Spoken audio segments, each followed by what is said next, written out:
Irmãos, eu quero pedir para você abrir a tua Bíblia, ou o teu smartphone, vai lá na tua Bíblia que está lá. Eu quero que você abra em Judas. Eu queria falar um pouco sobre batalha. E Judas tem algumas coisas aqui para nos ensinar.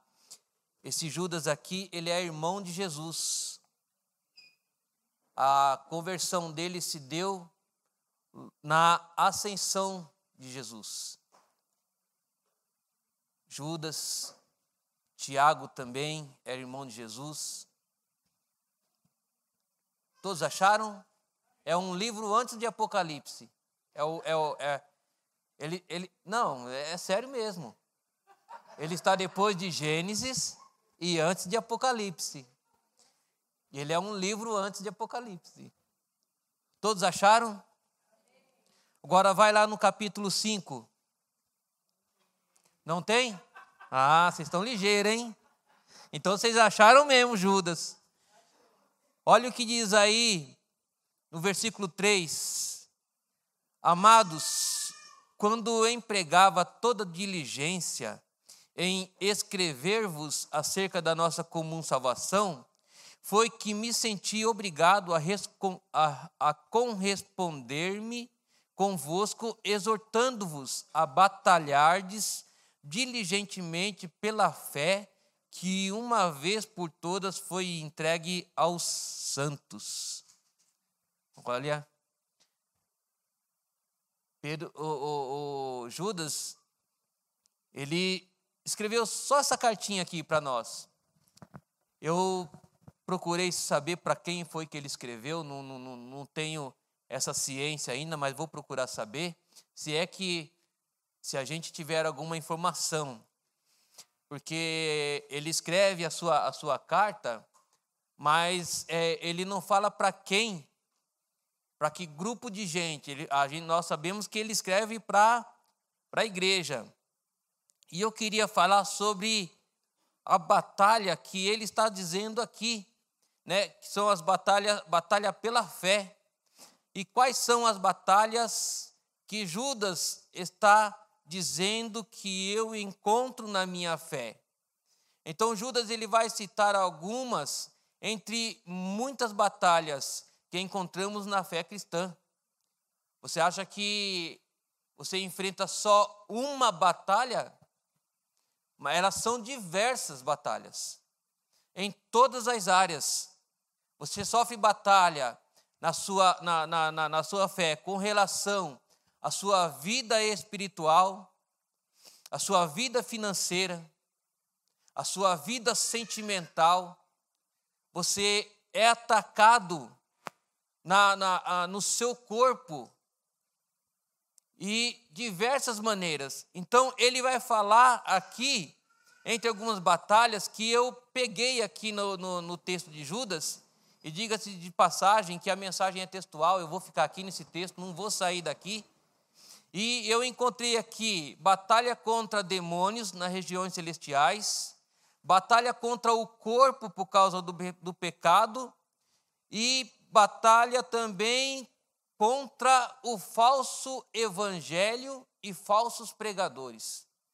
Essa daqui é a que Judas começa dizendo lá no versículo 4, onde ele vai dizer assim, pois certos indivíduos se introduziram com dissimulação, os quais desde muito foram antecipadamente pronunciados para esta condenação. Homens ímpios que transformaram em libertinagem a graça do nosso Deus e negam o nosso único e soberano Jesus Cristo.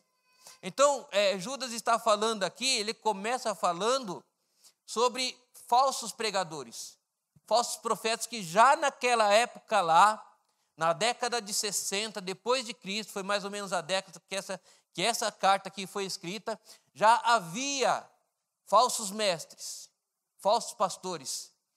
Então, ele entra num combate ali e anuncia para a igreja, assim, você tem um combate.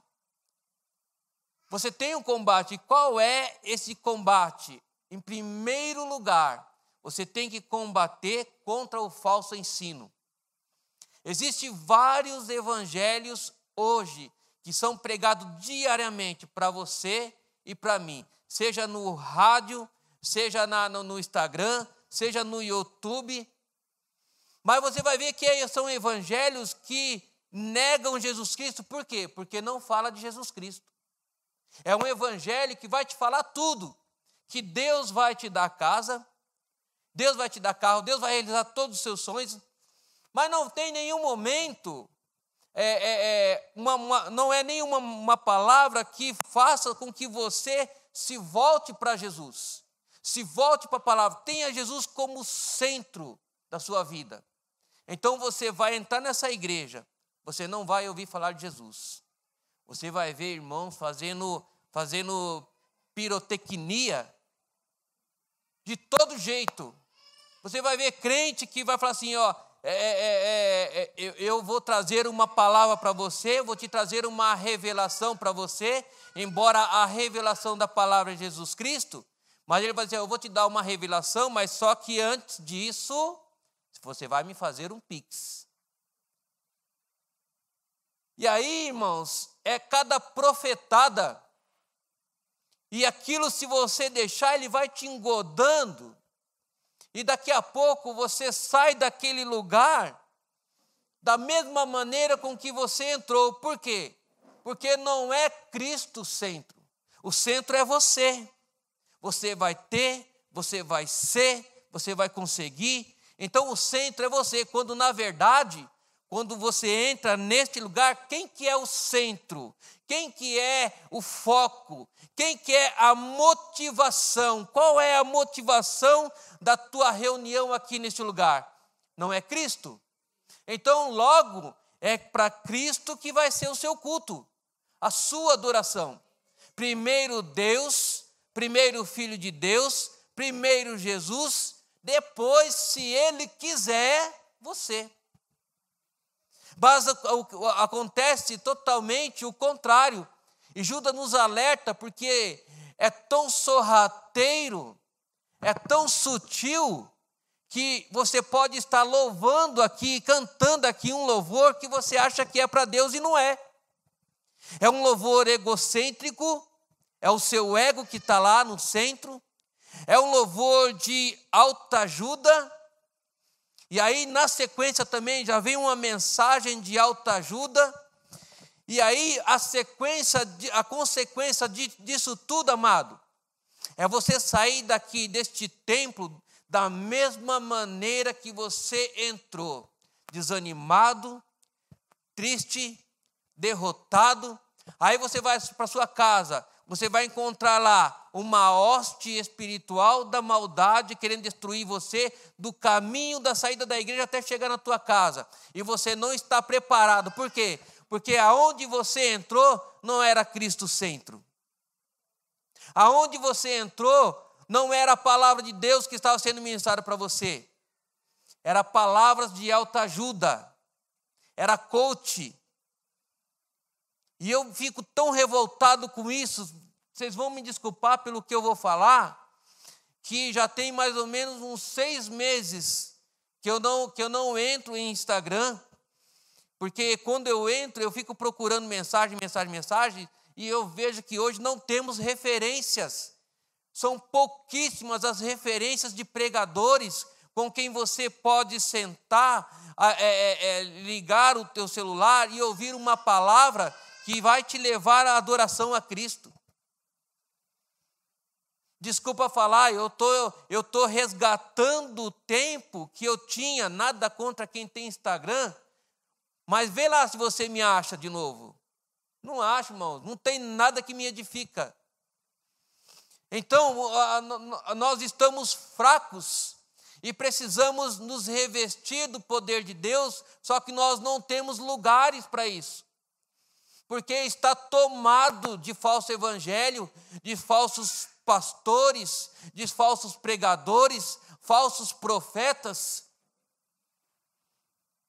E a palavra nos ensina nesta noite, através de Judas, que diz assim que esses homens ímpios, estão transformando a igreja de Deus em um lugar de libertinagem. Tiraram Deus do trono, tiraram Deus do centro da tua vida e colocaram coisas. É isso que ele está falando. Então, batalhe pela tua fé. Pondera aquilo que você está ouvindo. Qual é o pregador que você está ouvindo quando você não está aqui na congregação, ouvindo uma palavra cristocêntrica, que eu posso dizer que aqui você vai ouvir Cristo. E o intuito do evangelho de Judas, da epístola de Judas, é te fazer um crente independente, não dependente. No domingo que nós realizamos o culto da noite aqui, eu fiz um apelo e veio muita gente para frente para nós orarmos. Nós não temos essa prática aqui na nossa igreja, porque, irmãos, o intuito nosso é fazer você um crente dependente, não independente. O que acontece é que se nós ficarmos aqui todos os cultos fazendo apelo para você vir para frente para receber oração, você se torna uma pessoa dependente do pastor, dependente do intercessor, e esse não é o intuito do evangelho. Porque no dia em que você se encontrar em um aperto lá na tua casa, em um aperto lá no teu trabalho, lá na tua escola, e não tiver o pastor lá, quem que vai te ajudar? Então Judas, ele acaba com essa coisa de dependência de homens, porque a pessoa que tem que estar na tua vida é Cristo. Ele tem que ser o seu controle, é Ele que tem que ser a sua direção, é Ele que vai te guiar nas suas tomadas de decisões, nos problemas que você tem que resolver dentro da sua casa. É isso que Judas está tentando te dizer, é isso que Judas está tentando me dizer. Apague. Quem é referência na tua vida como pregador? De quem ele é, como ele se converteu, de que igreja ele é? Porque hoje existem falsas igrejas, dizendo-se crente, e a coisa está tão forte, mas tão forte, que o próprio Jesus ele falou assim, ó, se possível for, enganaria até os próprios cristãos, os próprios escolhidos. Vai chegar um tempo em que o nome de Jesus vai sumir dentro das igrejas. E é o nome pelo qual eu e você estamos aqui nessa noite. É o nome que te trouxe aqui nessa noite. É o nome que te curou, é o nome que te libertou, é o nome que te salvou. Escreveu o teu nome no livro da vida, é o nome de Jesus. Então eu não posso fazer nada, irmão, para te levar para o céu. Não posso fazer nada, a não ser pregar a palavra de Deus, olhando para cá e vendo o que está escrito aqui, para poder passar para você. O resto é você e Deus. Então a batalha contra falsos evangelho, contra falsos pregadores, sempre vai existir até a vinda de Jesus Cristo. Homens ímpios que transformam a liberdade cristã em libertinagem da graça do nosso Deus. A outra batalha está no versículo 9, na parte A. Contudo, o arcanjo Miguel, quando contendia com o diabo, não podemos esquecer, meu irmão, eu queria só essa parte A aqui, mostrar para você que existe uma guerra espiritual na tua vida, que existe uma batalha travada contra a tua vida todos os dias. Essa é invisível. Essa batalha você não vê, essa batalha eu não vejo, mas ela está aí. Todo dia o diabo quer te matar, quer te destruir. E ele vai fazer alguma coisa, ele vai tentar fazer de algum jeito, seja por palavras lançadas contra a tua vida, seja por ações de pessoas, seja por comportamentos, eles vão fazer vai tentar te derrubar de algum meio. Então você tem esta batalha. E o escritor de Efésios, no capítulo 6, diz para você e diz para mim, porque a nossa luta não é contra sangue, contra carne, não é física, não é humana, é sobre-humano, é principado, é potestade, é legiões. Na região celestial nós não estamos vendo. Ou você acha que só tem anjo no céu? Tem demônios no céu também. E nós estamos lutando nessa região. Então você está tomado de combate, você está tomado de batalhas por todos os lados. E como é que eu vou vencer? Como é que você vai vencer isto, amado?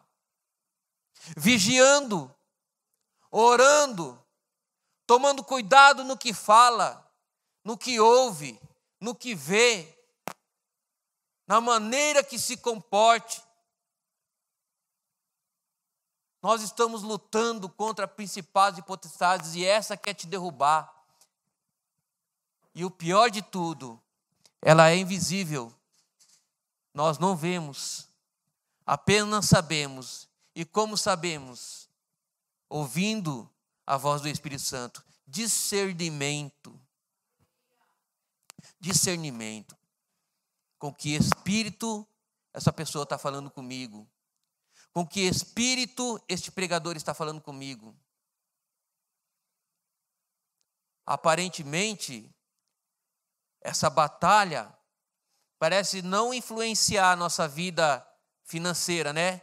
Influencia sim.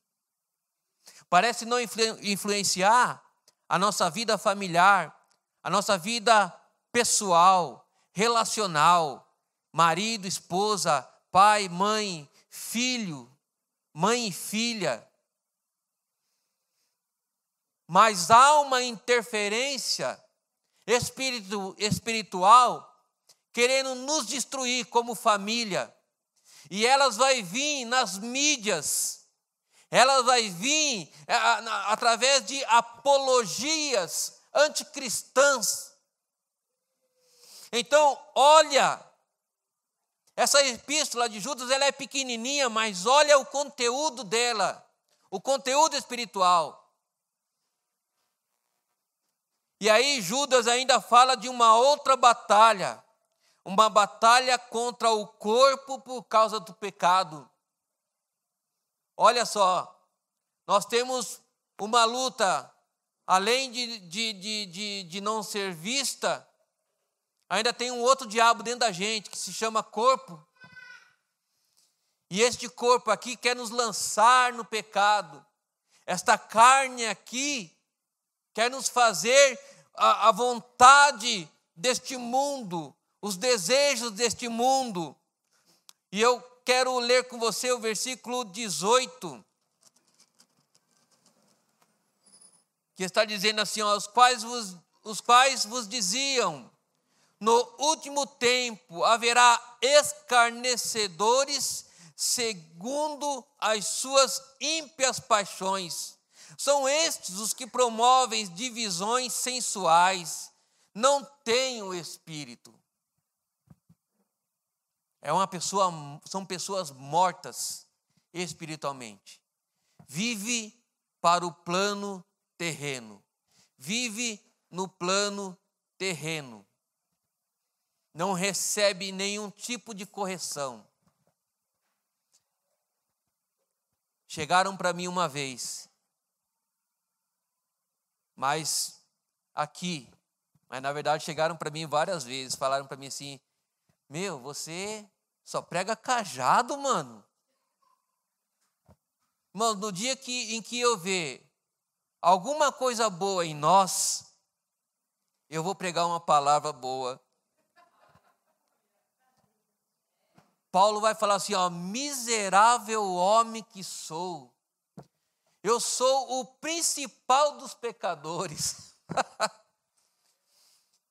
E ele é o maior exemplo de um homem de Deus, um homem cheio do Espírito Santo. Aonde ele ia, Deus falava com ele. Aonde ele ia, o Espírito Santo dirigia o caminho dele. E se ele não fosse, Deus tombava até barco. Era um homem que era tão cheio do Espírito Santo, mas tão cheio do Espírito Santo, que as pessoas olhavam para ele e sentia Deus. E aí o homem vem falando uma coisa dessa. Eu sou o principal dos pecadores. Miserável homem que sou. Quem é que vai me livrar deste corpo de morte? Se Paulo disse isso, irmãos, o que dirá de nós? Um homem que até hoje fala pela palavra. Então temos essa batalha, a batalha contra o corpo. E aí, no versículo 21, aliás, no versículo 20, o Judas ele vai falar assim, ó, vós, porém, amados, edificando na vossa fé santíssima, orando no Espírito. Então, ele não vai falar santificado, ele vai falar santificando. Então, é um processo de santificação a nossa vida. É um processo.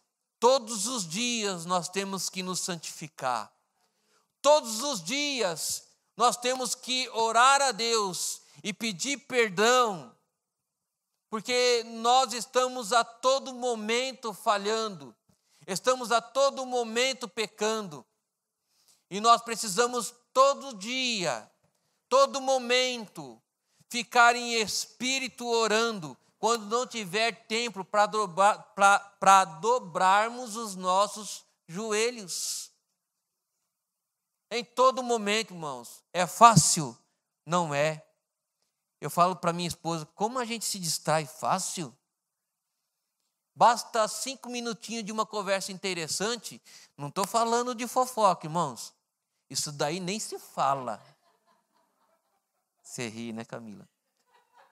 Eu estou falando assim, irmãos, quando vamos tratar de negócio, é impressionante como você se esquece de Jesus. Aí, quando acontece alguma coisa, alguma fala contradizente com a palavra, aí vem o Espírito Santo e aperta aquela campainha vermelha e faz bem. Aí você se toca e fala assim, Senhor, me perdoa, porque eu falhei. Então, é constantemente. E aí, eu quero usar aqui uma passagem, paralela aqui, não faz parte do meu contexto aqui. É por isso que Jesus, quando Pedro fala para Jesus, até quantas vezes eu devo perdoar o meu irmão? E Jesus fala assim, ó, 70 vezes 7. Jesus está querendo dizer em todo momento. Por quê? Porque em todo momento Deus está me perdoando. Em todo momento Deus está falando, eu te perdoo, eu te perdoo, eu te perdoo. Então, se eu não perdoar aquele meu irmão que me ofende, aquele que me corta, aquele que o farol abre para mim, eu vou passar e ele atravessa, aquele que me fecha, aquele que eu quero chegar no serviço em 5 minutos porque eu acordei atrasado, e o cidadão me amarra na frente, segurando o meu carro, e eu tenho a vontade de passar por cima dele, se eu tivesse um avião, passaria. É desse daí que Jesus fala, que nós temos que perdoar. Então, é esta luta, é esta batalha contra o corpo, por causa do pecado. E aí Judas fala, vós, porém, amados, santificando-vos na vossa fé santíssima. Guardai-vos no amor de Deus. Olha que coisa extraordinária. Como é que eu posso me guardar no amor de Deus? Praticando aquilo que Deus me manda, praticando a sua palavra, obedecendo. E aí eu quero concluir no versículo 24, dizendo: Deus é poderoso para vos guardar de tropeços e vos apresentar perante Jesus naquele dia, apresentar imaculados. Então, meu amado, luta nessa batalha, não se entregue. Haverá momento que você vai querer parar com tudo, até com o evangelho, mas essa é a tua batalha, e você só vai se livrar dela quando você chegar no dia e no momento e na circunstância que o apóstolo Paulo chegou, ao ponto dele falar: combati o bom combate da fé. Então a tua batalha e o teu combate ainda não terminou, só vai terminar no dia que Jesus voltar para você. Deus abençoe a tua vida em nome de Jesus.